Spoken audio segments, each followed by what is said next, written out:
দেশনেত্রী বেগম খালেদার ঘরের মধ্যে ইঁদুর দৌড়াদৌড়ি করতো, পোকামাকড় দৌড়াদৌড়ি করতো এবং কয়েকজন ডেপুটি জেলার সুপারের কথা আমার মনে আছে।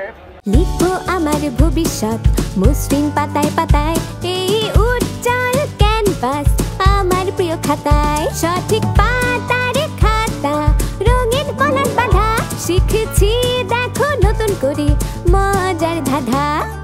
ভাল লাগে এই খাতায় লিখে যতবার, মনে হয় এ আমার সেরা উপহার।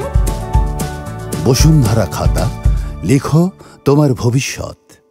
যারা তাকে কিছুটা সন্দেহ করার চেষ্টা করেছে শাস্তিপ্রাপ্ত হয়েছে, আবার কারা অন্যায়ভাবে তাকে সাজার উপরে সাজা দিয়েছে। আমরা ওনার দৃঢ় মনোবল দেখেছি এবং ধীরে ধীরে দেখেছি পর্যায়ক্রমে দেশনেত্রী বেগম খালেদা জিয়ার স্বাস্থ্যহানি ঘটছে। আমরা বুঝতে পেরেছি যে নাকি ওই সময় খাদ্যদ্রব্যের সঙ্গে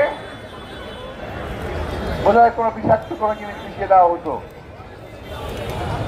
আজকে আমি এই অবস্থান থেকে দেশনেত্রী বেগম খালেদা জিয়ার জেল জীবনে ওনার উপরে কতটুকু নিপীড়ন হয়েছে, কতটুকু অত্যাচার হয়েছে, কারা কারা এর সঙ্গে দায়ী, তাদের সকলের একটা বিচার করা উচিত বলে আমি বিশ্বাস করি এবং মনে করি এবং বিচার হওয়া উচিত।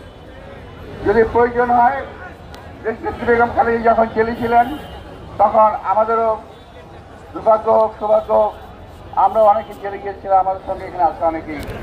আমরা দেখেছি কারা কারা কারাগারে ওনাকে নির্যাতিত করতে নির্যাতন করেছেন, এটা আমরা দেখেছি।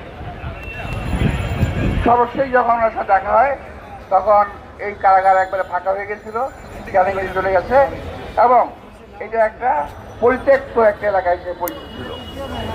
প্রিয় ভাইরা, দেশনেত্রী বেগম খালেদা জিয়া একটা অত্যন্ত দুঃসময়ে বাংলাদেশের জনগণের পাশে দাঁড়িয়েছিলেন, বিএনপির হাল ধরেছিলেন। সৌভাগ্যবশত আমরা কয়েকজন এখানে আছি, ওনার সঙ্গে কাজ করেছি। আমরা দেখেছি তেজদীপ্ত মনোবল এবং সহযোগিতার সঙ্গে উনি কীভাবে মোকাবেলা করেছেন।